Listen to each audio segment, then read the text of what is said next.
Sawyer County Zoning Committee meeting to order. Roll call, please. Ron, Here. Bruce, Here. Dawn, Here. Jesse, Tweed, Stacy. Thank you. Okay, Pledge of Allegiance.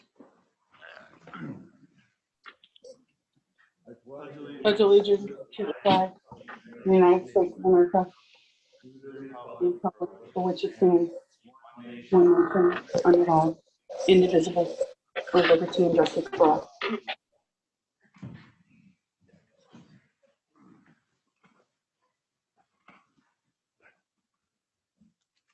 Okay, statement of committee hearing procedures and statement of hearing notice. The full statement of this committee and hearing procedure document, including directions for individuals wishing to speak at a public hearing is to be conducted at this zoning committee meeting, are available in the front of this room next to the agendas for today's meeting. The statement of committee and hearing procedure document is hereby incorporated into the record for this committee meeting. Any public hearing and conducted at today's committee meeting has been published as a Class 2 notice in accordance with Chapter 985 of the Wisconsin Statutes in the Sawyer County Record and the Sawyer County Gazette and posted. All right. Everybody read the minutes of the last February 19th meeting? If so, I need a motion to approve.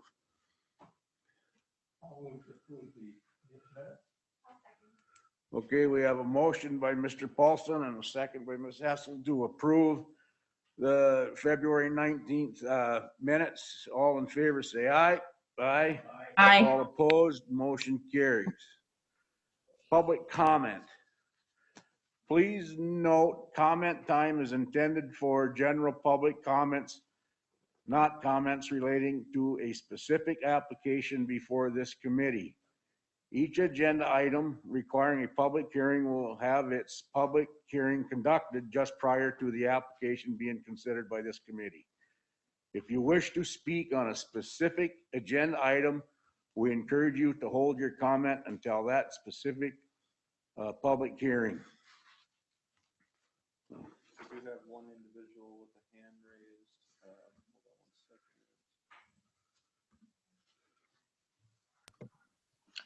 Good morning. And also let the record show that Tweed Schumann is present here for the zoning committee. I have one hand raised for public comment. Linda Zilmer. Good morning. Linda Zilmer, resident of the town of Edgewater.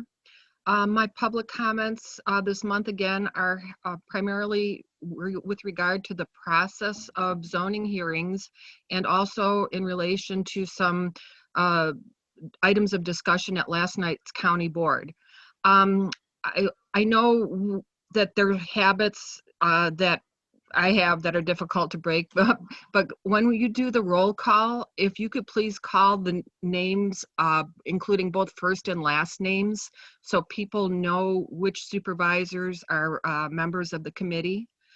Regarding your agenda item 2C, the statement of committee and hearing procedures and the hearing notice, there is no link in this agenda to the committee hearing procedures. So if anyone is participating virtually, they are not able to know what your process is, such as when you call up each item, first the applicant speaks, and then you call people in support of, and then in opposition to the matter you're discussing. So I don't know if you want to go back and restate that or read it, but in the future, please provide that link for virtual attendees. And then with regard to last night's county board, I understand the full county board is going to get special training on April 8th. I would like to again request that the zoning committee gets specific training regarding how zoning committee members function, how state statutes and county ordinances relate to your decision-making process. And the Center for Land Use Education at UW Stevens Point can provide that in person as well as online videos. And then there was a statement made last night with regard to a zoning matter that was acted on by the county board. A question was asked, why didn't people show up at a town level meeting to voice their opinions? And I think that's worthy of discussion because that is confusing for applicants, neighbors, and the zoning committee members because each town does things differently. And many people over the years have come forward and weren't even aware that there was a town process. So again, it's all trying to make it a better decision-making process for the landowners and residents of Sawyer County. Thank you.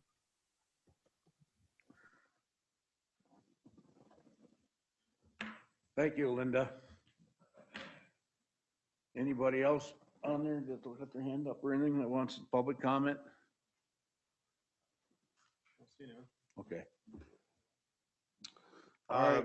Yep. Moving on then, rezone application. This is a public hearing in the town of Hayward, rezone number 21-003. Owner Sinkhole Investments LLC. Owner Matthew Sink, part of the southeast one quarter, lot 2, CSM number 8246. Section 24, Township 41 North, Range 9 West, parcel 010-941-244406, 18.82 acres, zoned residential recreational 1. Property address located at 14705 State Highway 77, and the northeast one quarter, section 25, Township 41 North, Range 9 West, parcel 010-941-251101, 40 total acres, zoned agricultural 1. Zone district change from agricultural 1 and residential recreational 1 to residential recreational 2. The purpose of this rezone is to build a campground. With granting of the rezone to residential recreational 2, the owners would then apply for a conditional use permit for a campground. As part of the staff report, again, this proposed rezone request is to change the zone districts from agricultural 1 and residential recreational 1 to residential recreational 2 to then apply for a conditional use permit for the campground. This would be for a total of 58.82 acres. Proposed rezone would result in conforming lot dimensional requirements. At this time, no additional maps, number of sites, or campground layout plans have been submitted to our office. With the attached maps in your packet, there's only a small parcel that zoned RR2 in the immediate vicinity to this property. That other parcel of land was zoned RR2 and it was in 2019. That was for the purpose of constructing the Berkey Bridge over Highway 77. That parcel is 1.2 acres. There's no other RR2 zone property within a 5+ mile radius from this area. This may be viewed as spot zoning, but spot zoning is not necessarily illegal because such zoning is not necessarily inconsistent with the purposes for which zoning ordinances can be passed. However, rezoning should be consistent with long-range planning and based upon considerations which affect the whole community. Therefore, spot zoning should only be indulged where it is in the public interest and not solely for the benefit of the property owners requesting the rezone. As for the future land use maps for the town of Hayward, this area is shown as rural preservation as defined by the Town of Hayward Comprehensive Plan. Rural preservation's primary intent is to protect existing farm and forestry operations from encroachment by incompatible uses and to preserve wildlife habitat and open spaces. In other words, to preserve the rural character of this area, the town comp plan further goes to state, development shall be located in order to minimize the fragmentation or productive agricultural or forest lands and minimize the disturbance to existing uses. However, there are ways to amend the town land use maps. There are several other residential structures within the immediate area, specifically to the east, west, and north of the subject property. The NRCS USDA web soil survey shows the majority of this area is not having prime agricultural farming lands, mainly due to slopes that are present within this area. As per the town board, Town of Hayward, motion was approved, signed Jeff Homuth, town chair, Gary Gedart, supervisor. It would be compatible with other surrounding uses and the area, signed Bryn Hand, town clerk. There were 8 opinion letters sent out, 6 were returned, all 6 with objections. I have attached a response to the request of the campground on Highway 77. If I need to send this elsewhere, please let me know. As a landowner near the campground, I oppose the change in zoning. This area is residential, agricultural, and many of us have bought our property with that in mind. Introducing a campground will decrease our property values, introduce more litter and noise pollution. In addition to the obvious annoyances of bringing a campground next to residential areas is the entrance of the property on Highway 77. I'm not aware if there's other means of the entrance on the property, but would caution the use of 77 as an entrance located on the hill can be very difficult to visibility requirements and may not be met by the state. Rachel Cryer. I have objections to this. Who wants to live next to a campground? It brings down the property value. I highly doubt there are 7 seconds of visibility from Highway 77. How will this affect the Berkey Trail if people trespass on the west side of the property? Regardless, not our property, just things to consider. That was also signed Rachel and Shane Cryer. I have objections. Reason for our objections include the increase in traffic, including vehicles, off-road vehicles, and people, the increased noise and activity, especially into the evenings and night, the negative effects of neighboring home values. The neighborhood has a relatively low population, home density, and a campground with that, with the resulting influx of people and activity would be abnormal and would have negative effects on the neighboring homes. Austin Schrock. I have objections to this. No additional comments. Signed, Terrence and Aaron Eukins.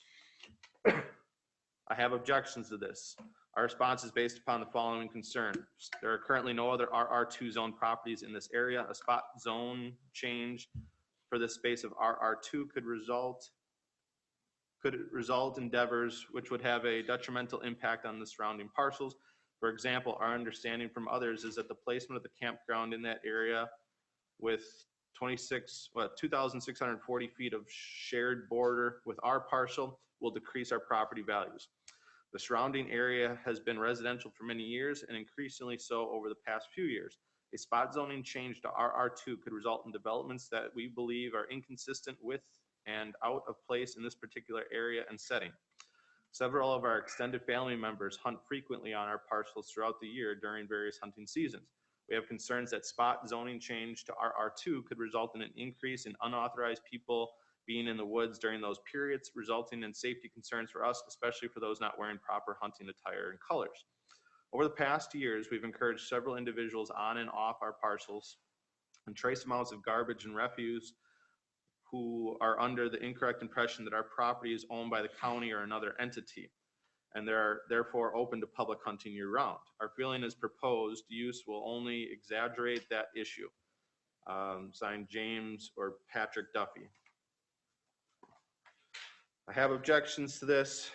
Presently, with the exception of the Sawyer County land zoned F1, all other properties nearby this property are zoned RR1. It is our opinion that rezoning of these properties to RR2 for the purpose of building a campground would be spot zoning. Spot zoning is defined as singling out a small parcel of land totally different from the surrounding areas for the benefit of the owners of the property and to a deterrent of other owners. The rezoning change requested by Sinkhole Investments LLC to build a campground would be a benefit to them. It would be a detriment to us by decreasing the value of our property because of being adjacent to a campground. It would create trespassing problems and noise issues. It may also promote illegal ATV, UTV use along Highway 77, right of way to gain access to Trail 31 located at the top of O'Brien Hill. We also have concerns with sharing access of our property to State Highway 77 with a commercial business. Signed Joel Johnson and Lena Johnson. I have objections to this. I definitely object to the proposal of the campground at this location. It is very hilly, and in order to accommodate tents, trailers, campers, major recreational vehicles, major land would need to be leveled, therefore by completely altering the landscape of the natural area. If it is also an extremely busy section of Highway 77 and would create an even more congested area. There is no water, no recreation area. Bored campers are not happy campers, drinking drugs. It is not a desirable area for a campground, nor the effects that the neighboring properties would feel if pursued. Rosalie Bender. That is all. Okay. Did Stark County They did not.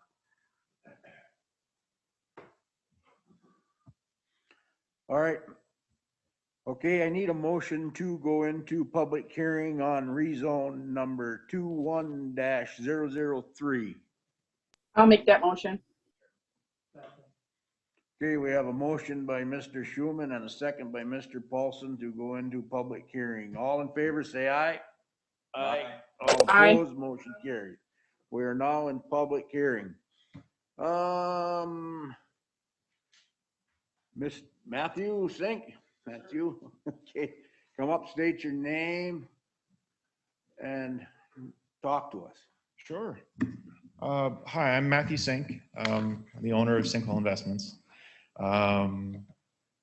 Basically, I hear all the concerns of the neighbors, and I understand where they're coming from.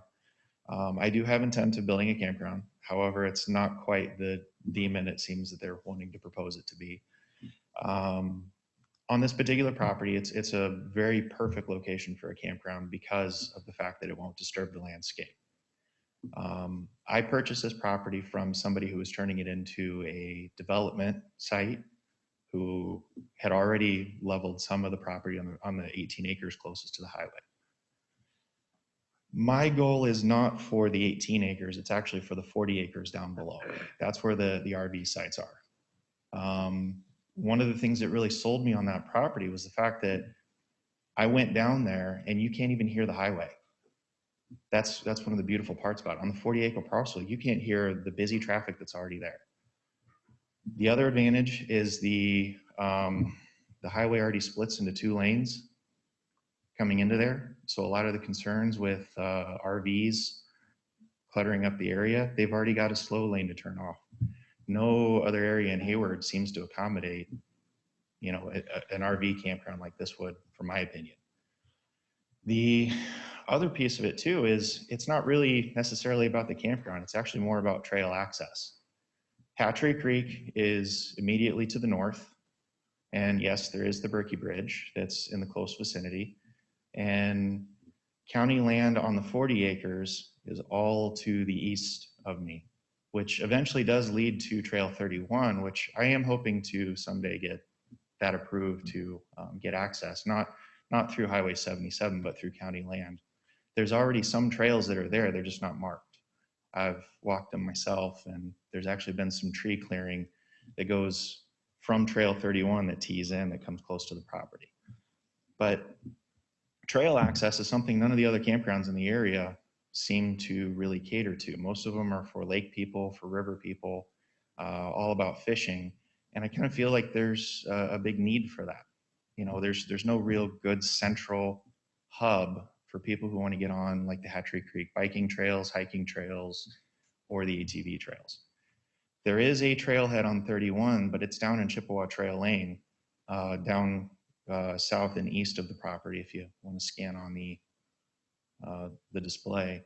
But it's you have to go through a lot of slow residential area to get there. Yes, you go past the county fairgrounds. Yes, you go past a lot of houses, but it's not easily found by people who are tourists, and it's actually bringing traffic into what I would consider a legit residential area. To address the spot zoning concerns, I do find that kind of odd because our R1 and our R2 are identical with the exception of campgrounds being a conditional use. So I don't think I'm actually changing the spot zoning concerns. It doesn't feel like that's it's all that different, because to me our R2 is the same as our R1, just campgrounds and mobile home parks.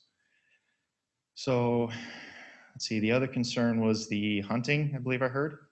Campground's going to be seasonal. It's not going to be deer season, turkey season, anything like that. So I kind of don't really understand the point of some of the complaints about hunting being a risk with the campground. There just won't be any traffic. The campground would be closed during those particular time frame. But other than that, I just kind of want it to be a fun place for everybody to enjoy. It's going to create some jobs for Hayward, without a doubt. The traffic, it's a state highway. It gets a lot of traffic already. We've already talked to the DOT as far as like the driveway access. And there is an existing driveway on the northeast corner of the property, but that one will not accommodate RVs. So with the DOT, we're following their recommendations and getting an engineer, but mostly the access, what we're hoping for is a little bit more west. It's technically further down the hill on, I don't really have a foot measurement in me, but it's more west on the property. That was our recommendation, but that's about it. Is there any questions I can answer or? Yeah, Mr. Kozlowski, spot zoning, the one is solely for the interest of the owner, and is the other a test overriding social issues or interests? Okay. Can you speak to the overriding social benefit of this proposed rezone versus benefit solely for the owner? I believe absolutely. Granted, it's from my perspective. For one, it will create several high-paying jobs for the area, so that would benefit some of my friends, neighbors.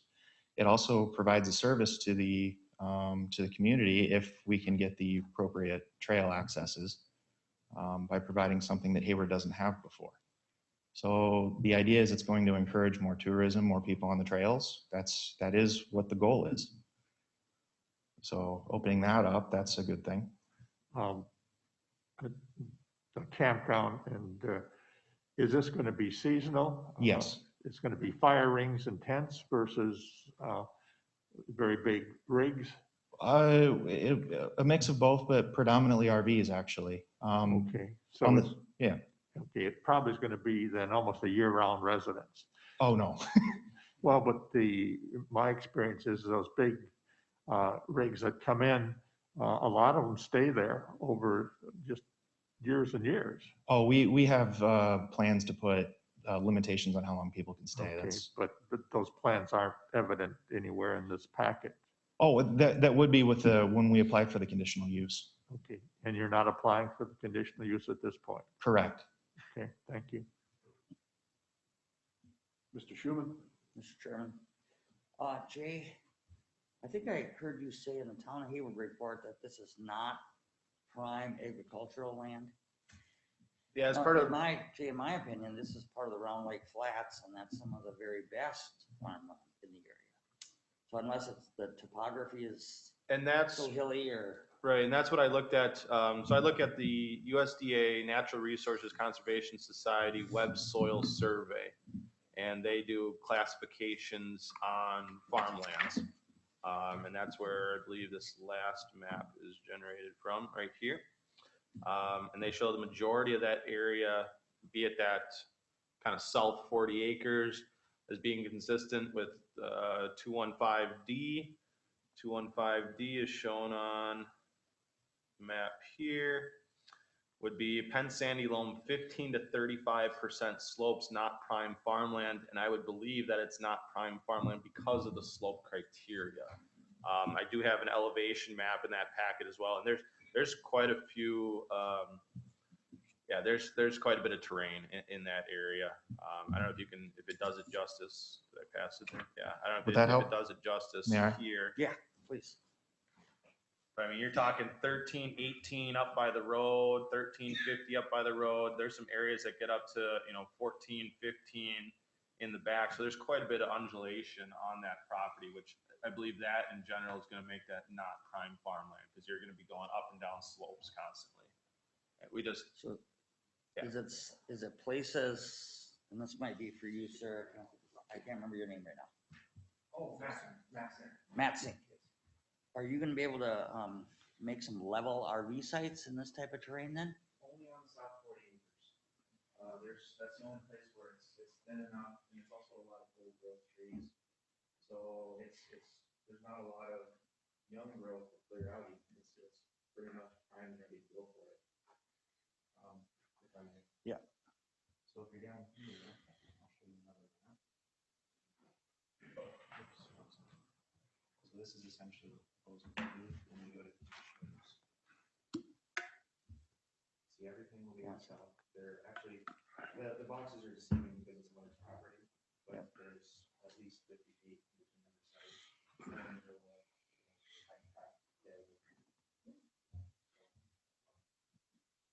Okay, thank you. Good. Oh, you're welcome. Thank you.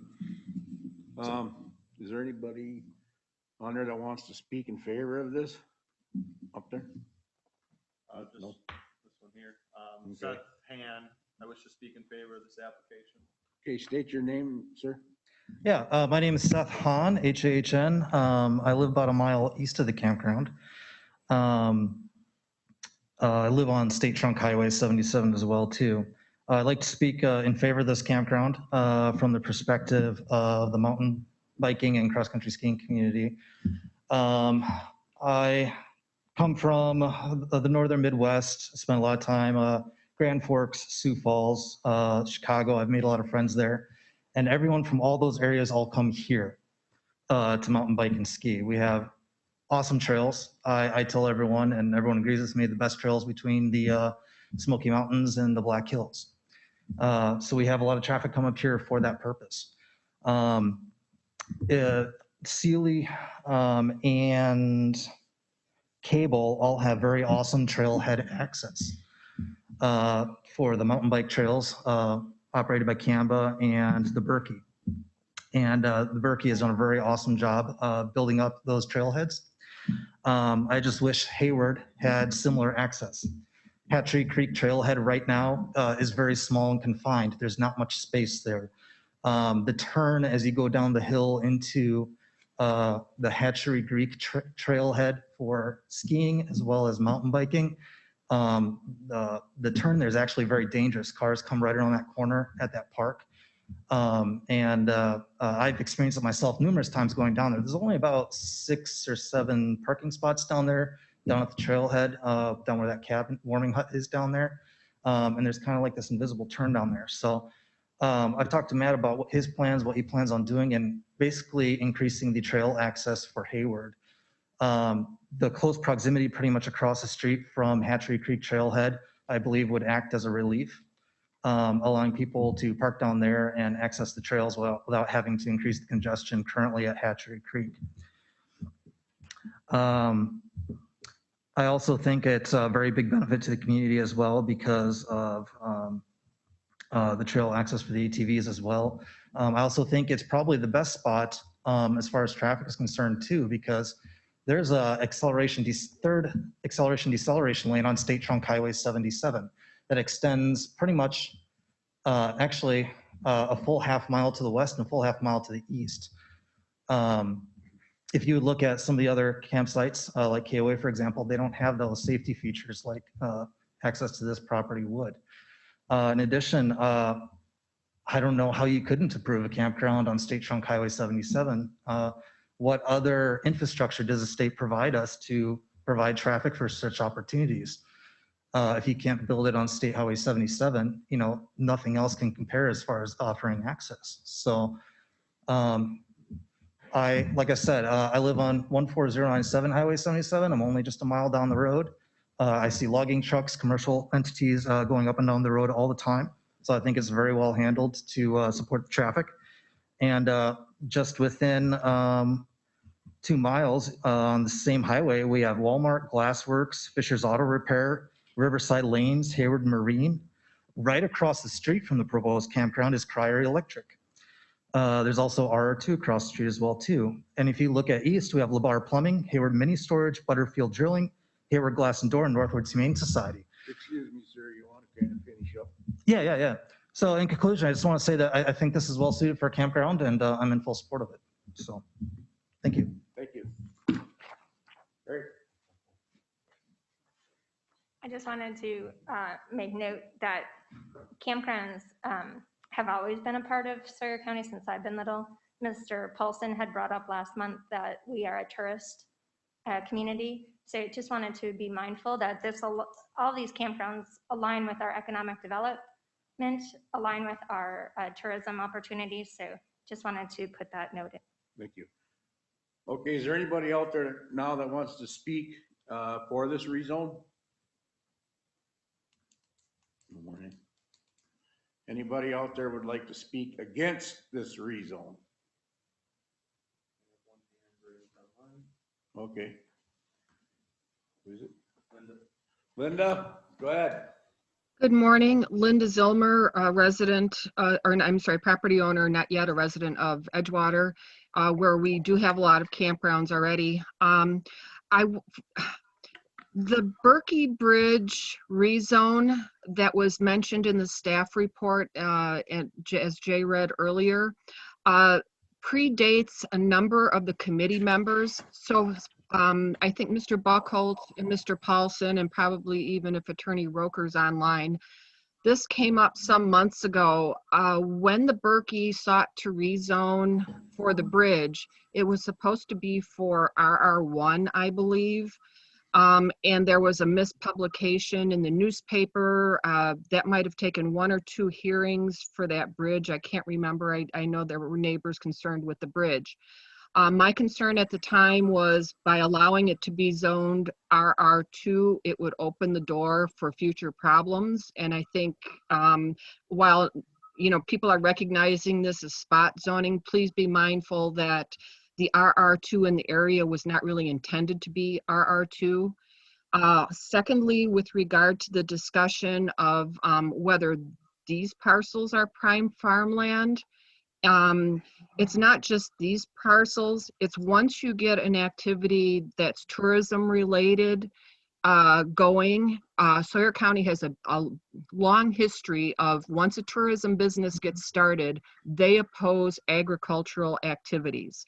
So it's not just impacting the neighboring residents. It could also impact any agricultural use, although the aerial view, it's difficult to tell whether there's any actual aerial ag use, but it could affect the neighbors.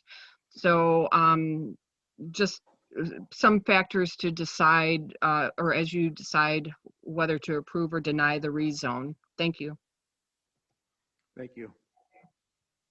Okay, anyone else out there want to speak against the rezone? Okay, if not, I need a motion to come out of public hearing.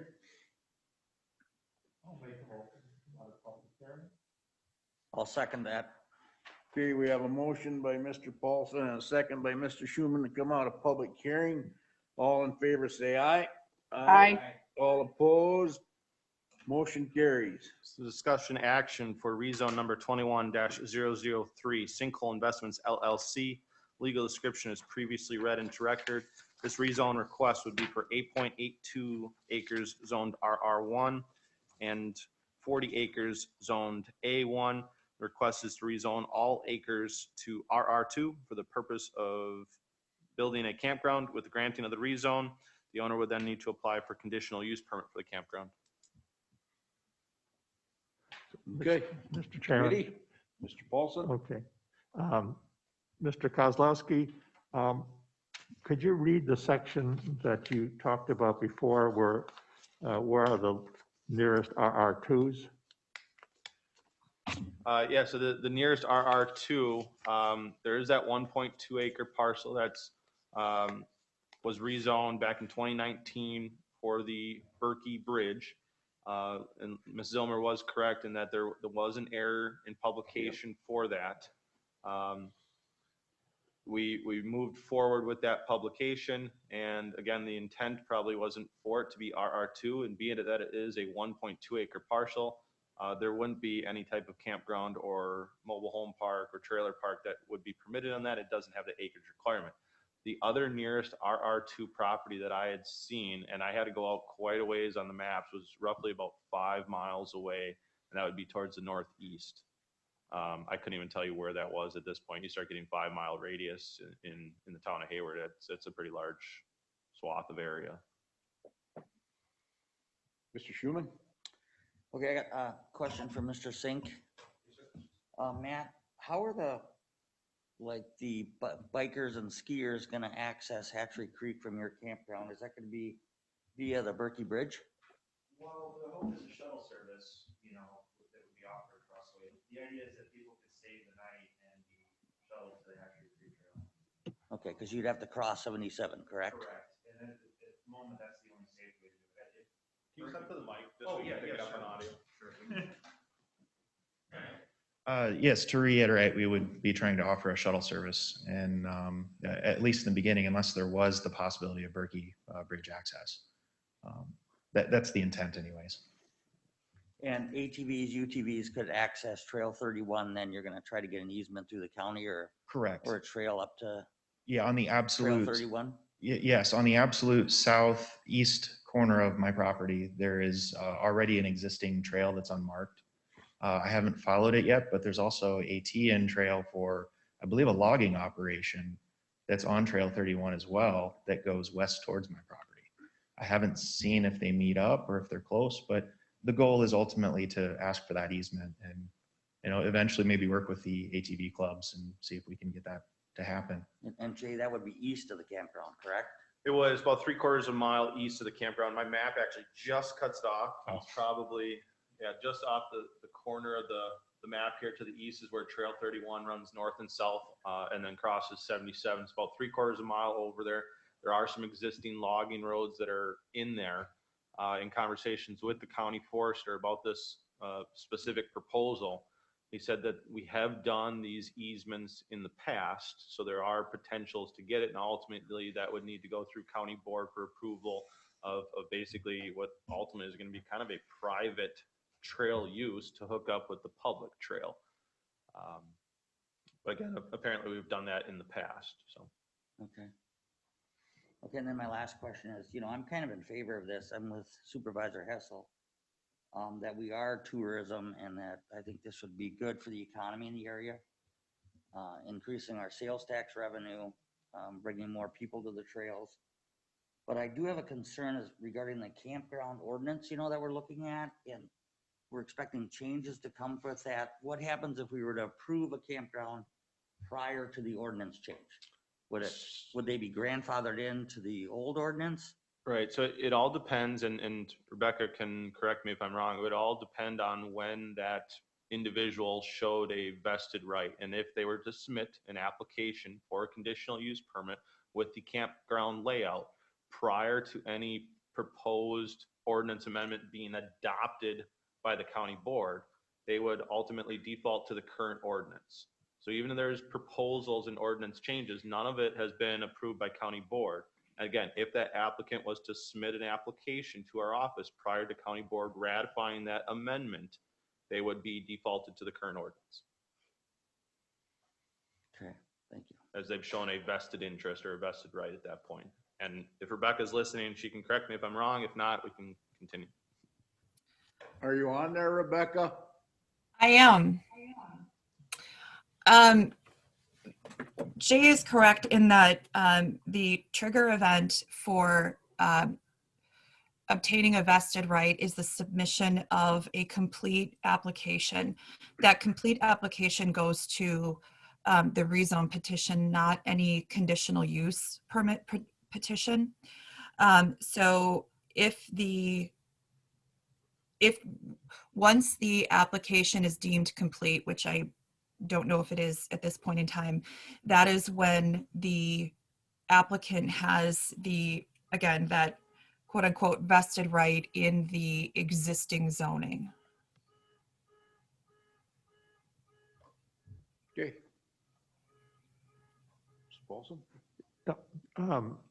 We're talking about a rezone, yet we're spending a lot of time talking about campgrounds. And I would like to consider both at one time.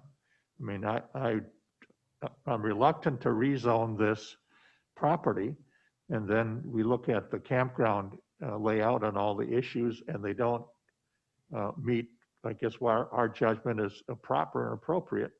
Then what do? We've already had this rezone to R2, but we're not going to allow campground. So I would personally like to see both considered together. Okay. Man. Yes.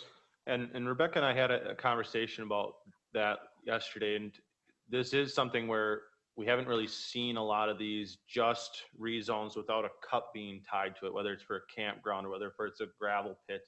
And I kind of go on both sides of that argument where, yes, it would be helpful for this committee to have the full plan in mind when approving or denying these requests. But on the other side of it, you're somewhat putting it back on the applicant to spend that additional money by preparing a plan, by preparing a layout. I mean, for instance, I mean, getting those plans from whether from an engineer or an architect or, the layouts of the campground is several $1,000s to prepare that information for them to potentially be rejected on the rezone aspect. So you're putting a lot of weight on the applicant to get all the information together prior to maybe even being denied or something like that. So we go back and forth on that aspect. There is no state statutes that require that it needs to be as combined document. And then also know that, if the rezone was approved, this committee does have the abilities to set those certain types of conditions. And those conditions can be, contingent on what this committee feels would be appropriate for that area, whether that's a lesser number of sites than may be requested, or a setback distance from property lines. So again, that's what conditional use permits allow this committee to do. Okay, Mr. Paulson. Rebecca? Yes. Oh, you have your hand up. You Oh, have your hand up. I'm sorry. Okay. I do. I just wanted to mention that, Jay, you're correct. As we talked about yesterday, an applicant oftentimes will submit a conditional use permit application with a rezone application to give, the committee and then the board a better idea of what the future plan is. However, legally, that is not required. So I would encourage this committee to not base a rezone decision on whether an applicant submits or does not submit that conditional use permit application in conjunction with the rezone. Okay. All right.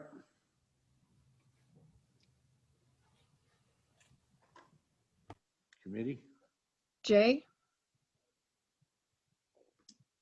go ahead. Linda Zolmer, I understand that this is a complex situation. Linda, we can't listen to you. This is not public hearing. Sorry. I'm sorry, I did not know you went out of public hearing and Jay had unmuted me, so I thought it was okay to speak. Sorry.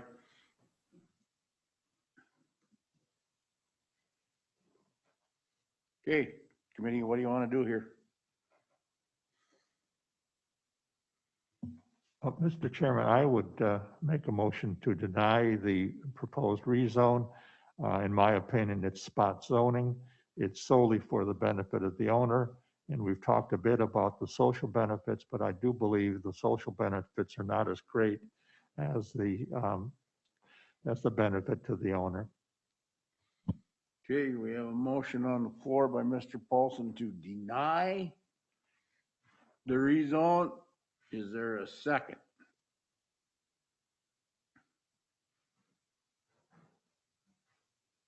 Okay. We do not have a second. So that's not gonna, it's gonna fail that, right? Okay. Okay, Mr. Chairman. Go ahead, Mr. Yeah, Schuman. I'd like to make a motion to approve the rezone as presented by Sinkhole Investments. I'll second that. Okay, we have a motion and a second on the floor to approve the rezone. Kathy, can we do a roll call here, please? Dawn. Mr. Buckles? Tweed. Yes. Yes. Bruce. No. Ron. Yes. Stacy. Yes. Thank you. What did Dawn say? She said yes. She said I didn't yes. hear it. She said your name, actually. She did? I didn't hear it. She said yes, she asked you a question. She seemed like she was asking you a question. Oh, That Dawn, was did my- you want to ask something? No, that wasn't me. It was Rebecca or somebody. That was me, but Oh, that's okay. Go ahead. okay. Findings of fact? Yeah, findings of facts then for approval would be It would not create an air quality, water supply, or pollution problem. And it would not create an objectionable view.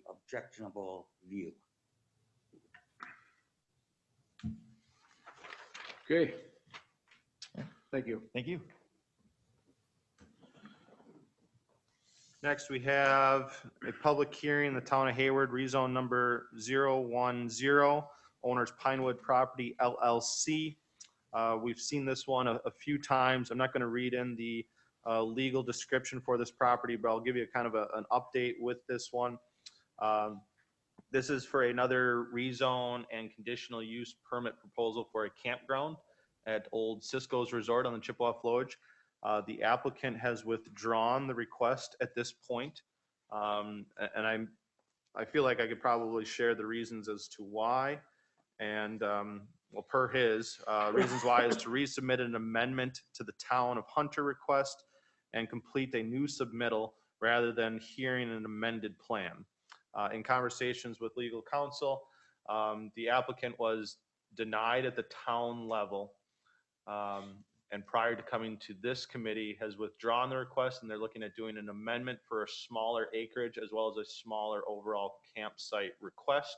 With that type of amendment, it was a material change, and in such a way that once publications had gone out, that material change was enough to say you're going to have to reapply at this point. The change of the request was so great that we needed to rerun this. So again, the applicant is requesting a withdrawal at this point, and he will be reapplying for a new application. I would need a motion from this committee to accept that withdrawal. Okay. I'll make that. Okay. And I'll second. Okay, we have a motion by Ms. Pettit and a second by Mr. Paulson to withdraw the public hearing on the rezone number 20-010. All in favor, say aye. Aye. All opposed? Motion carries. Similarly, just so we get it in record, this is now the public hearing, the town of Hunter for the conditional use permit 20-022. Again, owners Pinewood Property LLC. This is for the actual conditional use permit for the campground. Again, the owner has requested a withdrawal with the same information as the reasons why is to resubmit an amendment to the town of Hunter request and complete a new submittal rather than hearing an amended plan. Adam Bodenshots. Okay. I would need another motion for I will make that motion. withdrawal. Ms. Pettit, did you make that motion? Yep, I'll make that motion for the withdrawal. It's hard to hear. Second. Okay, we have a motion by Ms. Pettit and a second by Mr. Paulson to approve the withdrawal of the conditional use application for CUP number 20-022.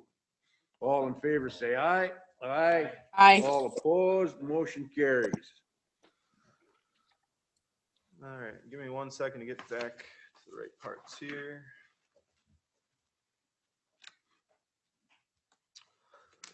All right, this is a public hearing in the town of Bass Lake, special use permit 21-001, owner Scott Poppy, the east half part of the northwest 1/4, section 3, township 40 north, range 9 west, parcel 002-940-03-2101, 49.5 total acres, zoned agricultural 1. Purpose of this request is to have a tri-annual special event, Customer Appreciation Day, from July 23rd to the 25th of 2021, an August date that is yet to be determined in 2021, and September 10th to the 12th in 2021. Anticipated attendance would be 50 to 100 participants per each event. As part of the staff report, last summer, Mr. Poppy had installed several electrical pedestals at his property listed above. It was later discovered that Mr. Poppy had done this to host several larger gatherings a few times a year for Customer Appreciation Days. The current Sawyer County zoning ordinance would not allow more than 5 major recreational vehicles on a property for family reunions, gatherings, weddings, etc. Mr. Poppy has also mentioned that he did not want to operate this area as any type of official campground and is not taking in compensation for hosting the events or the ability to park campers on the property. With that information in mind, the Sawyer County zoning ordinance does offer a special event permit. As per 6.9 of the Sawyer County zoning ordinance, this type of permit falls under a special use permit. However, during the review from myself, it was determined that this specific case merits significant concern and has been upgraded to a conditional use status for review and a public hearing process as specified in 6.93 of the Sawyer County zoning ordinance. The applicant is requesting to hold 3 separate Customer Appreciation Day events. This topic for a tri-annual special event permit was discussed at the zoning committee level in November of 2020. At that time, it was the discretion of the Sawyer County Legal Counsel that zoning committee does have the ability to hear this case regarding a tri-annual event instead of holding 3 separate special use events in the case over 1 year. Again, they would still need to meet all the other requirements as specified though in that special event section. These events themselves would have less than 100 people as proposed in the application, would have a maximum number of sites or a maximum number of 12 campers per event. With using this criteria as described in 6.96 parent 2 parent M, if overnight camping is allowed, the provisions of 6.7 may apply. Again, 6.7 only allows 5 campers per special event, but if you went, or 5 campers for family reunions, weddings, gatherings, etc. But if we use the special event permit that has been upgraded to a conditional use permit status, this committee can then set a greater number in that the provisions of 6.7 may apply. The other specifics of this event include the property map layout, which are included within the additional attached maps. The nearest residence and location of this property is approximately 645 feet away. The applicant has also submitted the certificate of liability insurance and is on file for commercial general liability. Per action of the town board, motion was approved. Signed Justin Hall, Chairman, Marshall Savitsky, Supervisor Dave Albert, Supervisor Don Adams, Supervisor Bob Hammond, Supervisor. Granting of the conditional use would not be contrary to the public interest and would be in compliance with the spirit and intent of the Sawyer County zoning ordinance and the town of Bass Lake's comprehensive plan section 8.10. The town's approval is with the following conditions. A maximum of 12 sites will be allowed. All lighting must be down lighting. A manager or designee must be on site 24 hours on the approved dates. No fireworks. Quiet hours from 11 p.m. to 7 a.m. The findings of facts, it would not create a highway or traffic access problem. It would not destroy prime agricultural land. Town of Bass Lake Planning Committee recommended approval. The applicant agreed to all the conditions. Signed Erica Washirsky, Town Clerk. There were 2 opinion letters sent out. Both were returned with no objections. I have no objections to this. This, of course, will allow the Englishman to shoot the occasional goose on said Irishman's land. Also, Englishman will not be held liable for any injuries that may occur from said silverback gorilla, which was tending the cattle herd of one of the Judah Keene constructions. Signed Robert Warder. I have no objections to this. Are they asking to rezone the property? Is this 1 year 2021 or annually? Signed Jean Paul or Patricia Girardin. That is all. I have some additional, before we get too far, I do have some additional conditions as part of my staff report that I would like you to take a look at if this committee was so inclined to make an approval request. That no firearm discharging would be allowed, no fireworks. And again, reiterating some of the town's conditions, that quiet hours would be from 11 p.m. to 7 a.m. No vehicle parking on the town road. The number of RV campers or sites not to exceed 12 per event. All lighting must be down lighting. A manager or designee must be on site during the approved dates at all times. The special use permit approval is only valid for the date specified for the year of 2021. A separate special use permit, if events are continued to, if the events are to be continued, would be needed for 2022. So this is looking to be an annual approval, and that at any time, if the conditions are not being obtained or followed, the conditional use permit or special use permit at this point could be rescinded and pulled, and therefore the events could not continue. That is all. But we're only talking about what he's got listed for the months that he wants to have these, in July and August and September, right? I mean, there can't be nothing in between there if you decide to have another, throw Correct. another picnic in there. Okay. Correct. Yep, this is just for those 3 separate events, and again, it would only be valid for 2021. If these events were to continue in 2022, he would need to come back to this committee and seek that special use permit again. Okay. Mr. Kozlowski, what, the zoning of the property is what? Agricultural 1. Thank you. Okay, I need a motion to go into public hearing on SUP number 21-001. I'll make that motion. I already have a motion, Miss Pettit. You want to do the second? Yes, sir. Okay, thank you. I have a motion by Miss Hessel and a second by Miss Pettit to go into public hearing. All in favor, say aye. Aye. All opposed, motion carries. We are in public hearing. Mr. Poppy, come up, state your name, please, and talk to us. Yeah, I'm here to request a triennial permit. We already got it approved through the committee of Bass Lake and the town board meeting of Bass Lake. So we're here in front of you guys to have it approved, I guess. Okay. Okay. Any questions? Yeah, you heard Mr. Kozlowski read the conditions. Yeah. Do you agree with those conditions? Yes, I do. Thank you.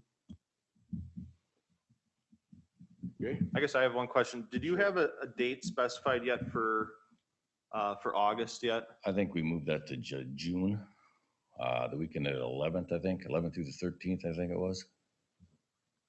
So I guess I would like to know the exact date so that we can have that on record. I don't have a calendar. Okay. I guess prior to the zoning administrator signing off on the special use permit, I would want to have the specific dates specified just so that we can Right. monitor at Right. that point, so. But the July ones are to be the same, the September ones are to be the same, and the August one is to move to June? Right. Okay. Yeah, and if you can get me those dates, if there is a potential motion for approval.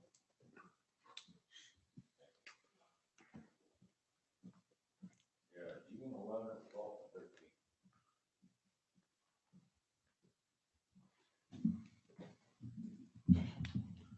At this point, Mr. Chairman, I'd like to get that into record that the triennial special event dates would be June 11th to the 13th, July 23rd to the 25th, and September 10th to the 12th, as reflected as part of an amended staff report. Okay, thank you. You guys got any more questions for? Ms. Pettit, you have any questions? No, sir, I do not. Thank you. Okay, is there anybody out there that wants to speak in favor of this special application? Let me take a look here. Nope, just Rebecca's hands up, but I don't think she's wanting to speak on this. Rebecca, you want to speak? Your hand's up. Yeah, I can speak now, or if you want to wait till we go into discussion, I can do that too, whatever you prefer. You can go ahead now. Okay.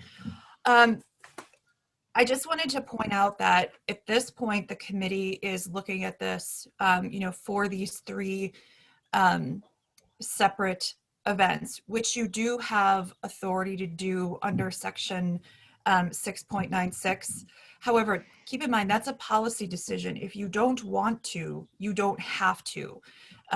My advice to the committee in November was that you could do that. But again, you don't have to take all 3 together.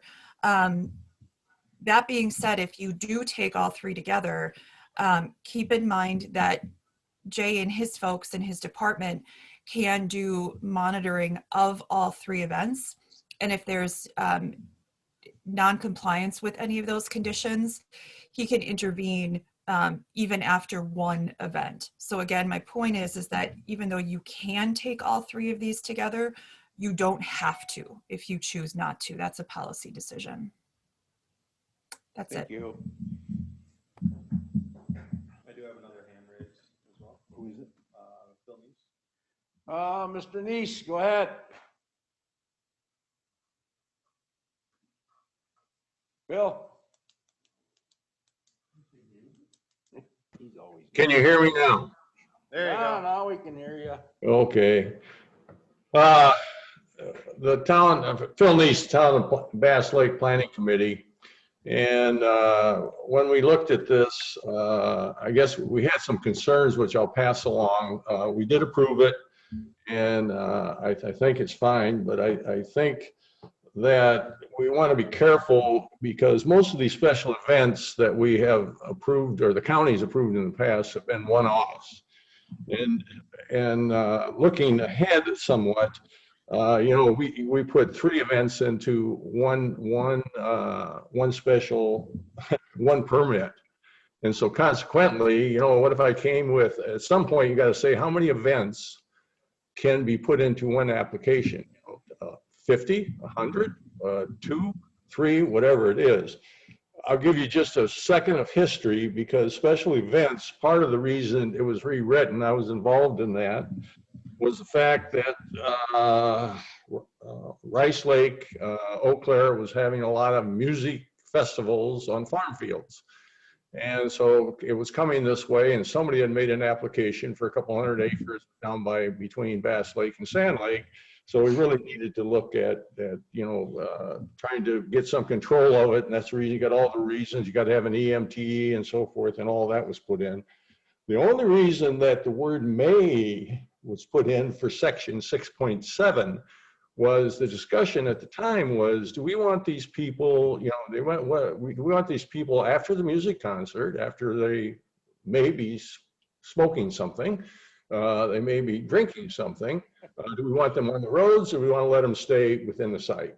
And so the word was put in May. It was never intended for what we're going for here, which is fine. I have no problem with what and I voted for it at the planning committee level. So I just some thoughts and history, but I think the county really needs to look at the definition of what this really implies and how many we're going to apply it to. So thank you. Thanks, Bill. Anybody else want to speak for this special use application? Is there anybody out there that wants to speak against this special use application? No hands, Jay? Okay. All right. Thank you. I need a motion to come out of public hearing on the special use application. Mr. Chairman, I'll move to come out of public hearing. Second. Okay, we have a motion by Mr. Paulson and a second by Mr. Schuman to come out of public hearing. All in favor, say aye. Aye. Aye. All opposed? Motion carries. So discussion action, Town of Bass Lake, special use Thank you, permit sir. number 21-001, owner Scott Poppy. Legal description is previously read into record. This is a tri-annual special event permit for customer appreciation days, with the days of the event being June 11th to the 13th, 2021, July 23rd to the 25th of 2021, and September 10th to the 12th of 2021. Anticipated attendance to be 50 to 100 participants per event. And the other conditions, as was read into the staff report, if the committee members so choose to make an approval, I would ask that you re-add those conditions as part of the approval process. Mr. Paulson. Mr. Chairman, I'll move to accept or approve the application subject to the conditions 1 through 9 as expressed in the staff report, and add condition 10 would be that the zoning monitor these events individually. Okay. Mr. And I'll Schuman. second that. Okay, we have a motion by Mr. Paulson and a second by Mr. Schuman to approve the special use application with attachments to it. Kathy, can we have a roll call, please? Yes. Bruce? Yes. Tweed? Yes. Ron? Yes. Stacy? Dawn? Yes. Oh, I'm All sorry. in favor? Okay, thank you. Mr. Chairman, Yes. given Mr. Neese's comments, would it be appropriate for the zoning department to look at the sections, what, 9.6 and the related section, what, 9.7? 6.96, Excuse yeah, me. for special uses. Yeah. And we can have that discussion. The special uses are a little tough. Yeah, they're a little tough, and I do agree with Phil. That was the intent, was to, monitor and have some local control on potentially large music festivals.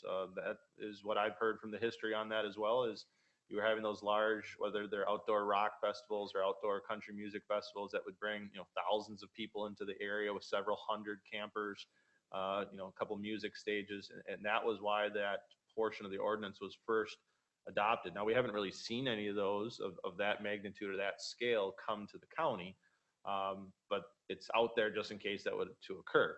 This is a little bit different. This is a little bit, obviously, a smaller scale, but it still kind of fits within that niche of the ordinance. We had that conversation back in November where it's either, okay, we try to use this portion of the special use permit to allow for this, or we do an ordinance amendment change, or we flat out deny it and say you got to become a licensed campground. So there's only, several different ways where you can, wiggle room in there. And to open up the book on 6.96 and special event permits seems like a little bit daunting task, especially if we're trying to piecemeal whatever types of situations we want. Because again, right now, with 6.7 for camping, for special holidays, family reunions, weddings, you can't have more than 5 campers on a property. And that rose some eyebrows and concern to say, well, I can't have a wedding out at my farm and have more than 5 campers out there for guests to stay at. Well, technically, per the ordinance, no, you can't do that. But then all of a sudden, do you change the ordinance to allow for 15 campers on special events or family reunions? Well, then you're going to have someone say, well, I'm having a family reunion every weekend, and these are all my friends, and the thing turns into a campground. So we got to be very cautious by opening the book on special events. But we can certainly have that discussion next month or at a later date. Well, Mr. Chairman, my concern is really just to tighten up the language so that we understand that a special event is one-off, or special event is 5 or less, or some other kind of distinction. Yeah, and also, Mr. Paulson, I kind of agree with that. And we all should take a look at how many events they can have in that 2021 year. Is it 3 or 2? 50? I mean, we should put it down to a certain number. So we're not getting massive quantities of customer appreciation days in that year. So. Yeah, and we can have that discussion in new business. Before we move any further, did you make the motion, Ms. Hessel? Did Dawn? Oh no, Bruce, I need findings of facts before we go too much further. Finding of facts would not be damaging to the rights of others. It would be well monitored, well maintained, and with the conditions on it, it would be acceptable to at least the zoning committee. Thank you. So we'll move on to new business. Why don't we address the agenda item first, and then any new business we can bring back up the discussion of tri-annual or biannual or quad annual or quintuple annual and whatever the other upples would be from there. Okay. Is this a common occurrence that, I mean, if it's just one, why are we going through all that work? I mean, if people are coming to us with a lot of these requests, then I see that work valid, but I don't see that work valid if it's just, it's unique. Right. In 12 years, this is the first one that I've seen of that nature. Right. We do get a few of them for new races that would be coming to town, whether it be for Cambia or, a bike race or a ski race. Now the Berkey and Cambia have, special leases and resolutions on other matters, not super tied with zoning, but if a new individual was coming, if the Lions Club all of a sudden wanted to hold a big race or event, and they were going to set up a base camp and have camping options available for that weekend, they should be obtaining a special use permit through Sawyer County zoning. I don't see a lot of those on a biannual or triannual event, but again, if I was the head of a bike institution and wanted to hold 2 races, one in the summer, one in the fall, should I have to come in both times for a very similar type of event? And that's where, common sense kicks in. Well, you did it once in the summer and everything worked out great. You had the amount of people you said you were going to have there, the campers were there that you said you were going to have, zoning monitored it. Why do we have to bring you back in 2 months later for the exact same thing you just did? But again, I think if policy wants to be determined by this committee that it's not to exceed 2 per year or 3 per year for those, specialized types of special use permits, then I think that would probably be a good route to go. Because again, we don't see these that often. To do a full amendment to the ordinance for something that's so piecemeal, that I don't think is a good idea. But yeah, I agree. I mean, we should put something in place so the applicant doesn't have to come back in every time during that year to apply for a new one. I mean, we set it up for 3 or 4 would be fine. I think that's where I would like to see it go, but. Yeah, I think 3 is a good number personally. I think that Yeah, works out. That well works, yep. So, okay. So what would be the process then? We would just approve 3, or, I mean, we're not gonna, my intent here was not to republish and rehear.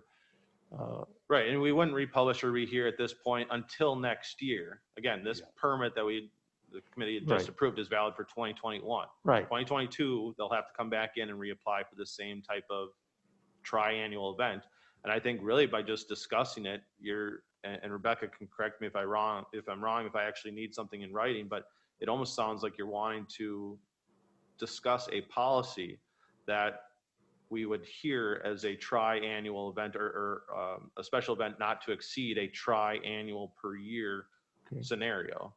Yeah, I mean, can you put it in the house rules? Yeah, whether or Okay. not they hold weight. But again, Rebecca kind of gave you the out that you can hear this as a triannual, but you also don't need to hear it as a triannual. So really, it still goes back to this committee on whether or not you want to hear it. We could have another event that comes in and they're going to do a large livestock operation as far as a cattle sale, and they're going to bring in 4,000 people into the area. Well, you could say, well, no, we don't want that to occur 3 times per year.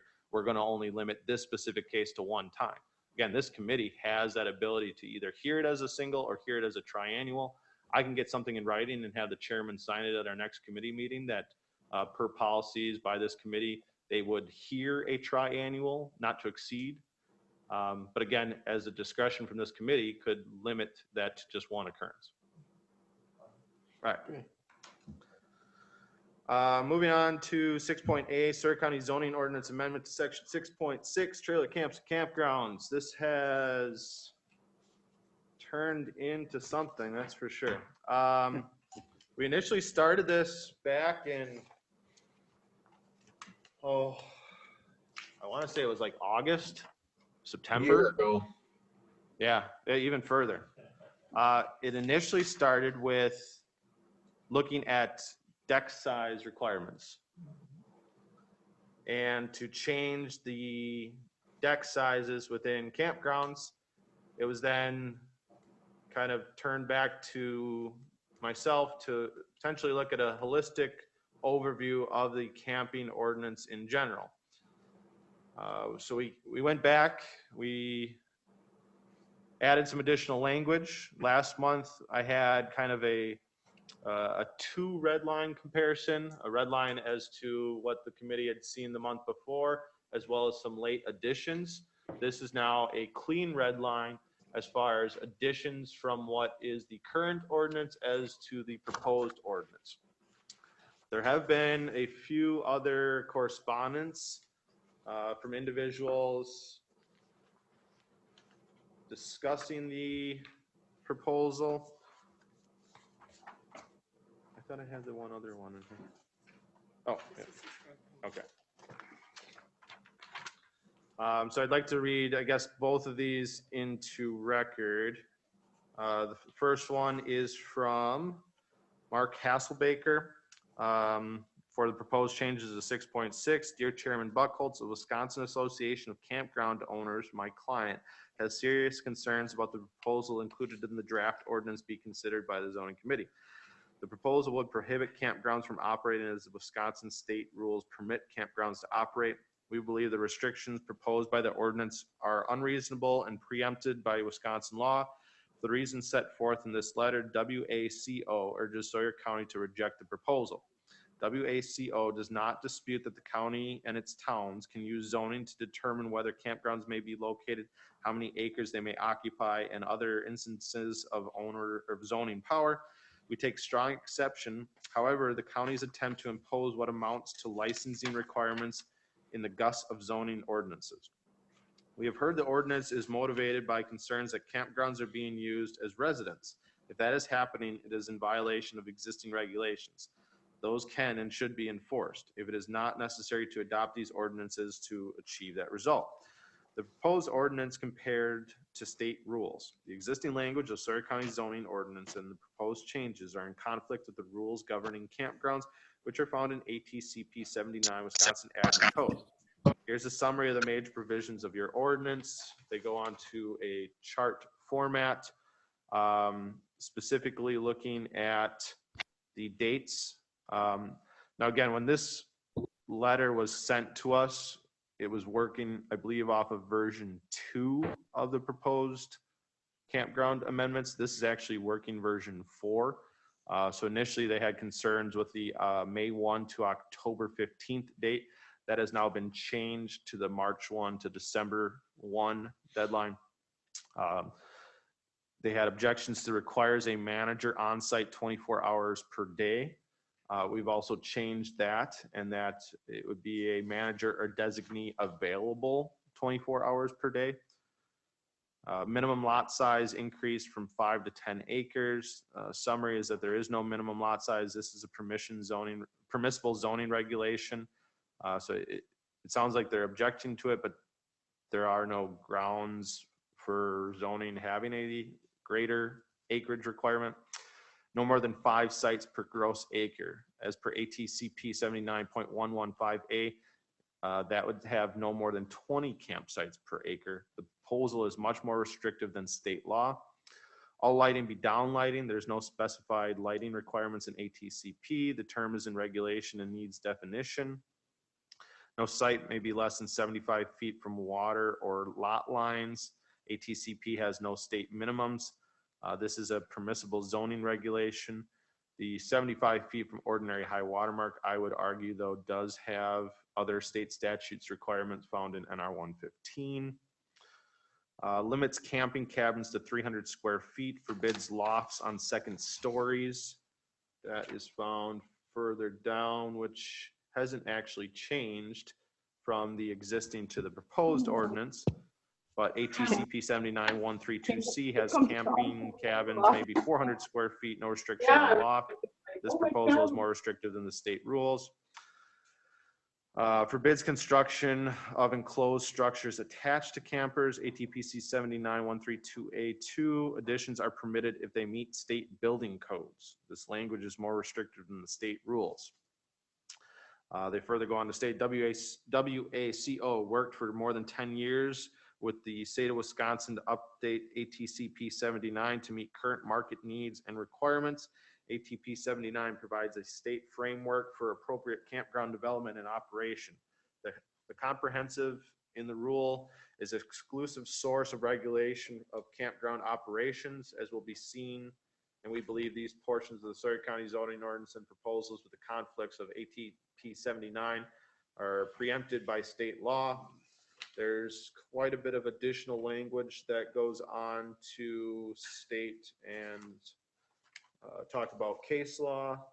I don't know if you want me to continue reading this. I believe I sent this to you. Okay. So, And everyone else had a chance to read the other arguments to there? right. Mr. Paulson? I guess this is a question for Ms. Roker. Can the county be more restrictive than the state statutes? There is nothing in WSStat Chapter 97 or ATCP 79 that specifically prohibits the county from being more restrictive.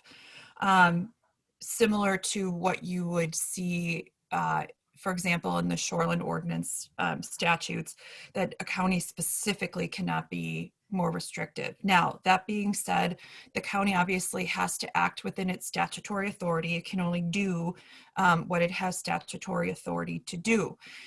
So one of the arguments that Attorney Hazel Baker raises is whether these questions are or whether the county's actions have been legally preempted by state statute. And I think that analysis is more in depth. But that being said, in my brief review, I don't think that the elements, at least as I understand them and have talked briefly with Jay, are preempted. So the restrictions that the county is proposing at this time, I think the county does have statutory authority to do. Now, all that being said, I also want to mention that I did talk to Attorney Hazel Baker yesterday, and we had a good conversation, albeit brief, because he was just heading into a committee meeting. And we have said in terms of next steps that he and I are happy to sit down and talk about some specific concerns that the association has. And I'm always a believer in if we can come to some good middle ground, that perhaps we can get that clarification that they're looking for, while also obviously still protecting, this committee and the county's right to regulate the health, safety, and welfare of the citizens. So I'm happy to answer any other questions too regarding that discussion with Attorney Hazel Baker. So do you think this is okay for us to go on with? I do. Okay. Mr. Schuman? Absolutely. Thank you, Mr. Chairman. Jay, so all these highlighted edits that you made, they came out of our discussion last month and previous months, and correct? Yes. Okay, so can we just start on these edits? Yeah, I do have one other letter to read Okay. into record. I don't know if you want to do that. You want me to read that in now? Okay. To Jay Kozlowski in the Sawyer County Zoning Conservation Department, the Nelson Lake Resort Association would like the county to note for the record that we strongly oppose proposed changes to section 6.6 trailer camps and campgrounds. After a thorough review and discussion among our members, campgrounds and resorts, we feel the proposed revisions to the ordinance would be placed as unnecessary burdening on the existing campgrounds on Nelson Lake. To be clear, in the case of existing campgrounds, these proposed measures would present logistic and financial burdens that would make it cost prohibitive to even operate a campground resort in this county. Nelson Lake Resort Association represents a longstanding tourism-focused business in Sawyer County and contributes to a large amount of sales tax, room accommodation tax revenue on the county on an annual basis. Our members are also volunteers to oversee the maintenance and improvements of Nelson Lake that benefit the whole community. Our customers, by way of seasonal and overnight camping, spend large amounts of money in the local community, going to restaurant shops, buying gas and propane, paying for local cable or satellite services and internet, supporting the Nelson Lake Association, etc. Each campsite represents a family that chooses to patronize Sawyer County because they are happy with the existing accommodations and the resorts and campgrounds offered to them. To impose such heavy-handed, overreaching guidelines and restrictions on existing campgrounds would result in a less satisfactory customer experience, and in turn, our customers will take their tourism dollar to another community that doesn't regulate their camping experience to the degree that Sawyer County is proposing. If the proposed changes in 6.6 are intended for new construction development of future campgrounds, then the language should clearly state that, and it should also clearly acknowledge grandfathering protections for existing campgrounds with existing decks, structures, and campsite layouts that have been in safe operation for decades. If the county intends to try and enforce these provisions on existing campgrounds and resorts, I think the county should be prepared for a loss in tourism revenue that will result in campgrounds closing or moving to a more business-friendly community. To be clear, we oppose the changes as a whole. To be specific, each proposed change represents a major operational impediment for existing campgrounds as well as roadblocks for new development of future campgrounds. Under 6.6, and only operational to the public from May 1 to October 15th, with a manager or designee on site 24 hours per day. Again, that language was changed It is now December 1 to March 1, and the manager or designee to be available 24 hours per day. Yep. Further, what justification does Sawyer County have to mandate that a campground have an on-site manager designee 24 hours a day? Again, we further go on to discuss that. In regards to proposed changes of 6.61 minimum lot or parcel size and 6.62 maximum number of sites, why would Sawyer County want to impose this burden on development? A minimum of 5-acre parcel is sufficient requirement to prevent mini campgrounds from popping up on landowners' back acreage. What is the justification for requiring a developer to own and utilize 10 acres as a requirement to build a campground? What is the benefit in increasing this acreage requirement from 5 to 10? Further, why is it necessary to dictate how many campsites a campground can have based on the gross acreage? As long as developers are following setback requirements, what benefit does the county get in trying to limit the number of campsites on a private campground can have? Essentially, the county is discouraging new development on tourism-based business by making it cost prohibitive to develop land if only 5 campsites are allowed per gross acre. 6.64, all lighting must be down lighting. This is patently absurd. If the county is truly concerned about health and safety of tourism customers on private campgrounds, they should not impose restrictions on how private businesses choose to implement security lighting. If the county is going to require down lighting, who determines what the lighting is to be, and will the county fund replacement of existing lighting infrastructure to accommodate this requirement? Is there data showing that existing campgrounds are creating unbearable light pollution? 6.67, no site should be less than 75 feet from ordinary high water mark. This proposed change is vague. Does this apply to new construction of campsites, or does the county intend to require campgrounds to decommission waterfront campsites that have been safely in existence for some decades? Lastly, in connection with section 5, A through G, open detached structure, this section needs to acknowledge that existing structures and campsite setbacks are grandfathered. A large number of campsites were developed such that the campsites are not 10 feet apart, and or decks and or other structures are not 10 feet from adjacent campsites. If the county tends to try and cut our revenue in half by dictating the change of campground layouts that have been in place for decades, the county must be prepared to see loss in tourism dollar and tax revenue due to the reduced number of campers. Surrey County is a wooded environment. If you follow this logistic, trees also need to be removed. Further, does it apply to all structures, including cabins, pole sheds, etc.? It is common practice for campgrounds to require several campers to carry insurance on their property. Campgrounds themselves carry commercial liability. Each campground has its own water supply. The electric has 3 trip zones to protect from electrical fires. The RV and park models have smoke detectors and fire extinguishers. The members of the Campground Nelson Lake Association have been in safe operation with the existing layouts and structures within those layouts for decades. To reiterate, we strongly oppose your proposed changes as they would negatively impact the values of our business as well as a customer experience we have always provided. And that is signed John Walter, President, Nelson Lake Resort Association. Mr. Chairman, Yeah. questions for Mr. Kozlowski? I mean, these will be, the existing campgrounds will be grandfathered in, won't they? They will. And that was actually one of the major intents for the first start of the proposed changes, which was looking at the deck requirements. Now, the current deck requirements, which I can show you down here, which were enacted in 2007,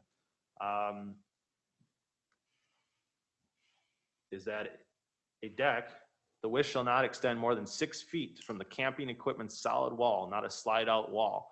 So if a deck was constructed from 2007 to present day that is outside of those requirements within a campground, it is an illegal structure and has enforceable action against it at this point right now.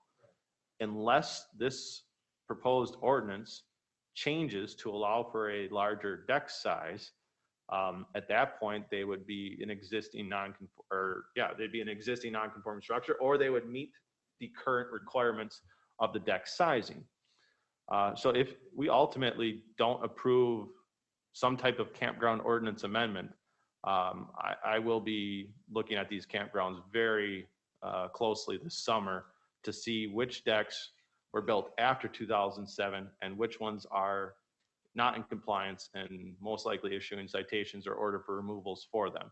We have excellent aerial imagery that shows what size decks were at what time of the year and can do a lot of tracking through that information. So I just want to make that clear to those that may have oppositions there. Now, if you have existing decks that were built prior to 2007, or campsites that were instilled prior to 2007, yes, you are grandfathered in at that point. There was no campground rules or regulations that were in effect prior to 2007. So those, again, those are grandfathered sites.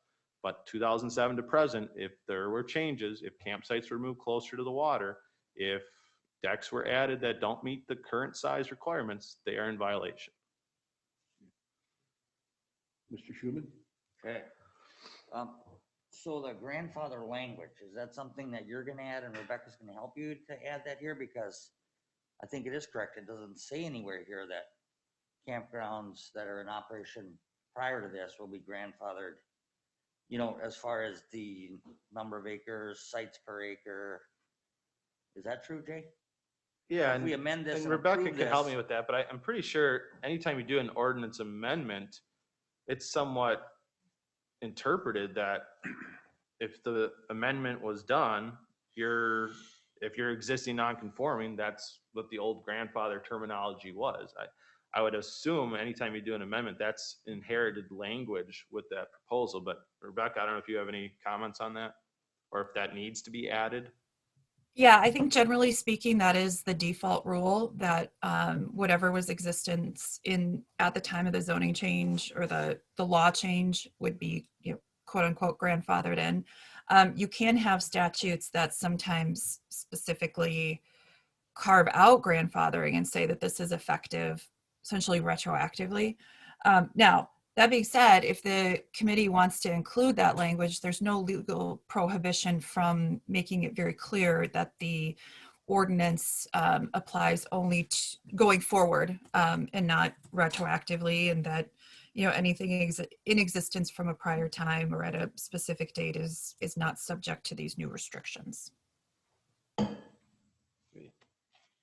Schuman? Yeah, okay, so then we go on to the dates, March 1, December 1.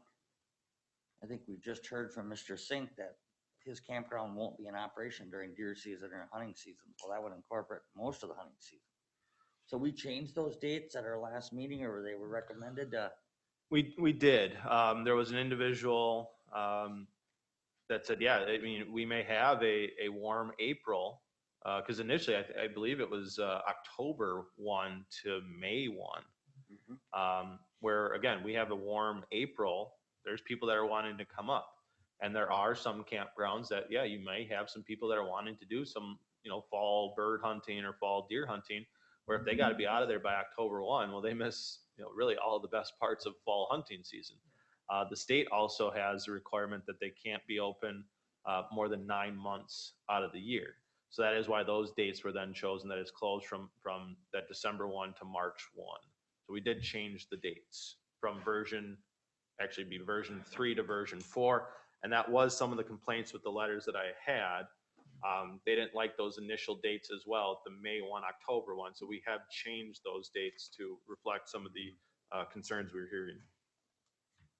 Okay, well, I could support probably Jay, you know, April 1 to November 1 or something like that.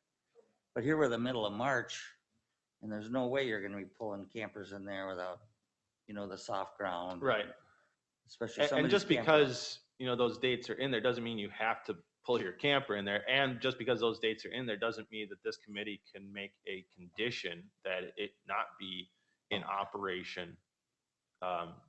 You can set a greater operational date as part of the conditional use. This is kind of just the default that would be put into the ordinance form. If we take it out of there, then every time we hear conditional use permit for the campground, this committee has to set an operational time frame. Otherwise, it would default to this. We heard, like you said, from Mr. Sinkhole, from Mr. Sink, that Sinkhole Investments, Mr. Sink. Okay. We heard from them, he is not going to be open during the hunting season. And that's his organization, that's his business plan. So when he comes to submit that, he may have dates specified for operation, and this committee sets those dates and agrees with those dates, then yeah, we go outside of the ordinance requirements for those. You know, these are the dates though this committee had Jay put in there. So, I mean, to me, they're fine. That's what we agreed on, and I'm okay with that. If they can, like you say, they can go in there anytime after March 1st, whenever it's convenient to go in there, so. If it's soft, well, they're not gonna go in there, but, so, So just a okay, Mr. Paulson. question for Jay, process-wise, our goal here is to approve this to send it to the towns? That is correct, yep, and this Okay. wouldn't even be a public hearing format. You do not need to take audience comments at this point. Right, But if we go through, skipping audience comments and we get approval at the town levels, we then have to hold an official public hearing at this correct. meeting. And you may have some other public hearing items that come up that basically say, oh yeah, we need to change that. It merits enough of a change. Now it has to go back to towns to come back for a public hearing. And we get into that, Right. into that circle dilemma there. Mhm. And my general question is, what are we seeing in campgrounds? I mean, campers are big, aren't they? They're 35, 40 feet. Yeah. And we have, I guess, almost they're almost semi-permanent, aren't they, in campgrounds? Some are, yeah. It Okay. depends on the actual owner. There are, several campgrounds out there where the campers remain there year round. Right. They're somewhat permanent fixes. They may have been in place prior to 2007 and have, attached decks, attached additions Mhm. onto them. So they're not moving their campers at Right. that point. And then it's park models, are they called park homes, park models? Park models, yep. Yeah, I mean, they're almost permanent, aren't Yeah. they? Yeah. Okay. I mean, the chassis are on them, but they're set up on blocks. They could be moved, but in most cases they sit there. They don't move. Right. Is it fair to say that some of the campgrounds are almost small cities then? I don't know if I want to go on record stating that, but yeah, there's some population that occurs in campgrounds. Okay, thank you. We always make the joke that the second largest city in Sawyer County is the Chippewa Flowage on The 4th of July weekend. The campground, yeah. Yeah. So if we don't have any other comments, I would make a motion to send this to the towns for consideration, if that's, Jay, your preference. Yeah, again, that's the cart in front of the horse scenario. Do you want to take public comments? You don't have to take public comments, but if we don't take them now, it could turn into a mess during the public hearing process where someone has a great idea that, hey, why didn't we catch that? We should have changed that language. Now it merits enough of a change. We're back to square one and having to go through the process again. So do you want to start taking comments now, or would you rather try to get to the public hearing process? What do you got out there? I have Linda Zilmer with a hand raised and Rebecca Roker with a hand raised. Well, let's let them talk. Let them talk. And I also have Adam Bodenshots with a hand Okay. raised. Who would you like to hear from first? Well, let's go with Rebecca first. Hi, Rebecca. Hello. Thank you. I think that it just warrants clarification that even if you do send it to the towns today, or vote to send it to the towns today, you will still have to have a formal public hearing when it comes back. I understand where Jay's coming from, that, if some good ideas are shared at that public hearing, then you have to start the process over again. But I just want to make sure that everyone's on the same page, that you will have to have an official public hearing.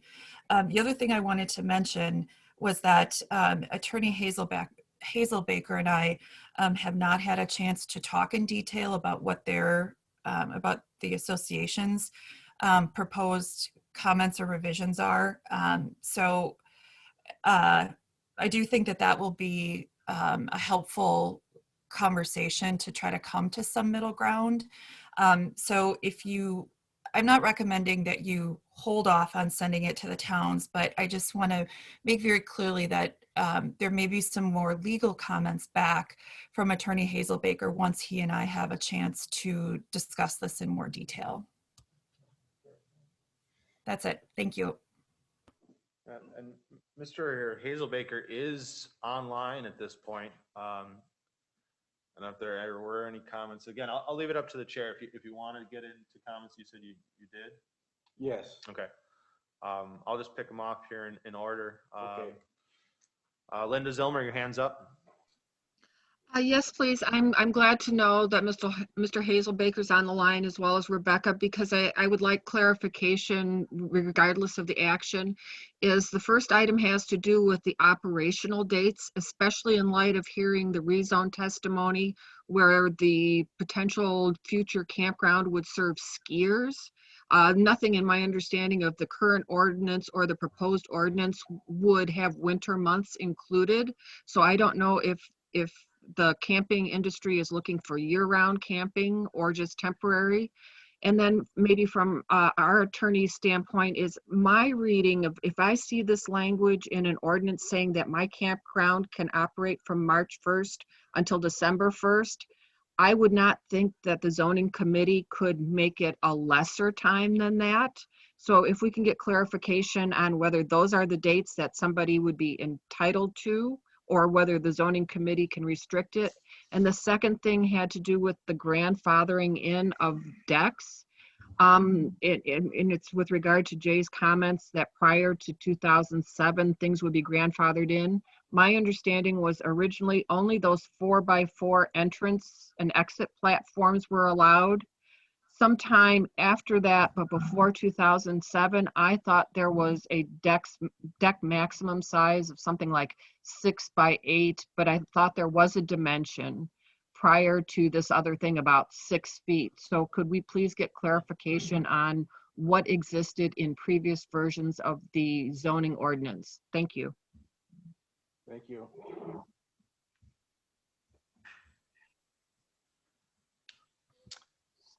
Next up, we have Phil Neese with his hand raised. Thank you, Jay.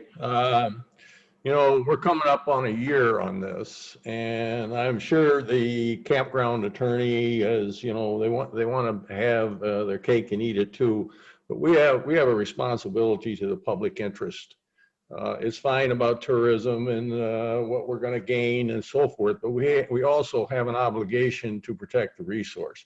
And the changes within some of the things that were added about downlighting and so forth have been in every one of the approvals of recent history. And we had no problem with it. In the last 3 campgrounds that have come through, they've either been accepted or not accepted or withdrawn. All of them were well greater distances and so forth. And we have to remember that you talk about a campground, we got to change the definition. Campground used to mean a tent and a fire ring. That's not what's coming. That's not what we have on the ground. And that's not what the proposals that are coming forward to us. We got another one coming from National Golf Course, and they are all seasonal campers. And they are all park models. They're coming, they're going to be here, they're going to stay here all season long, whether they're used or not. And so part of the reason for increasing the size was because originally, part of the reason for the number on the size was implemented because of the impervious surface situation. And so consequently, but it was based on that they were only going to be here maybe 2-3 months out of the year, and then all these campers would be gone. That's not the way it is anymore. You go to any campground in Sawyer County, and I'll guarantee you outside of KOA, they are all pretty well seasonal. You will see very few empty sites. So anyway, having been a former member of the camping committee, you know, I think the things that's being proposed here are just very, very reasonable. They're protecting the resource, and we need to get on with this and send it to the towns. And if the towns turn it down, then it's a dead issue. So we need to go get that far anyway. So that's my thoughts, and I appreciate the speaking. Thanks, Phil. Next, I have Mark Hazelbaker. Mr. Chairman, thank you. I appreciate Attorney Roker's statements that, and I very much appreciate her calling me yesterday. Obviously, we'd love to talk about the ordinance. Our goal is to represent the interests of our members. And more broadly, our goal is to represent an industry that hires a lot of people, pays a lot of property taxes, creates a lot of visitors for Sawyer County and other counties. We worked very hard with the Department of Agriculture and the Department of Safety and Professional Services to negotiate the current campground code. And we feel very strongly that it reflects a good balance. It was developed over many years, and we think it's a good model for regulating campgrounds. That said, we're not really looking for a confrontation. We're looking for a resolution, but there are certain interests that are very important to us. I will say, with respect to the issue about the season, the regulation, the state rule says that campgrounds cannot be open year-round. Wisconsin doesn't have year-round campgrounds. Some other states do. We can be open no more than 8 months. Well, actually, the rule says that campgrounds may not permit someone to be on their campsite more than 8 months out of any 12 in the year. So it is possible for there to be a campground that has a winter season, or it is possible to have the more predominant summer season. In any event, I thank you very much for the opportunity to comment. I'm sure we can work through this. I know you're a reasonable county, and I hope we can get to a resolution. Thank you. Thank you. I guess I have one kind of follow-up question. You said 8 months? I thought it was 9 months. Or do you potentially have the ATCP language for that? Because with the current proposal, all of December, all of January, all of February, start of March 1, that would be 9 months. So I can email it to change that to reflect 8 months if that is the case. I can look it up to you. I can look it up and email it to you. I'd appreciate that. Thank you. Sure.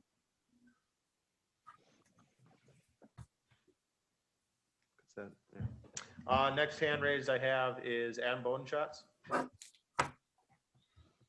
Yes, hello, and thank you for your time today.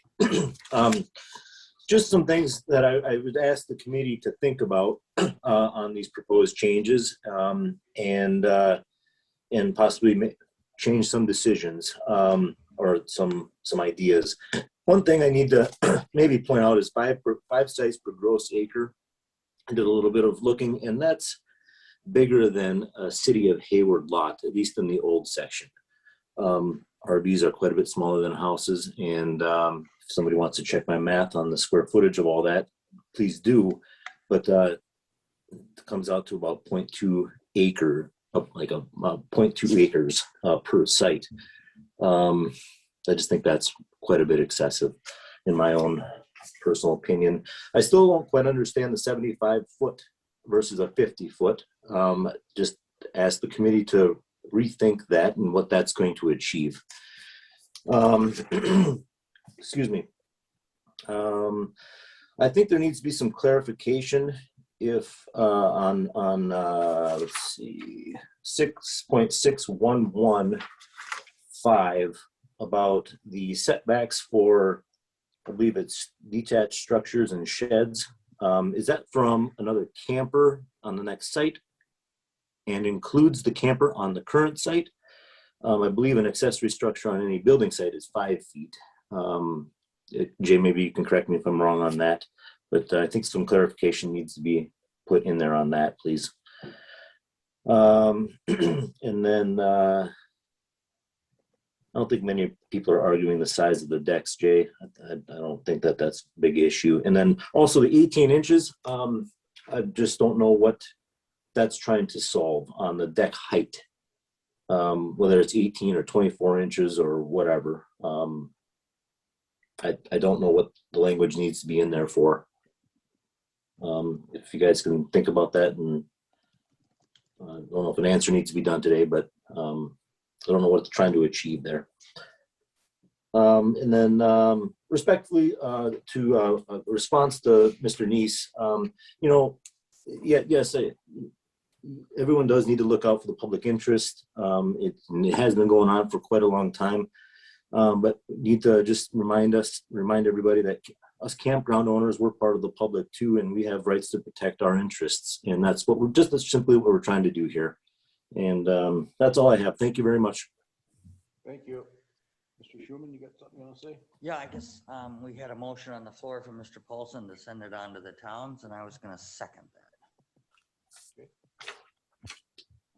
All right, we have a motion by Mr. Paulson and a second by Mr. Schuman to send the trailer camps and campground reports to the towns. I think we're gonna do a roll call on this one, Kathy. Okay, sounds good. Okay.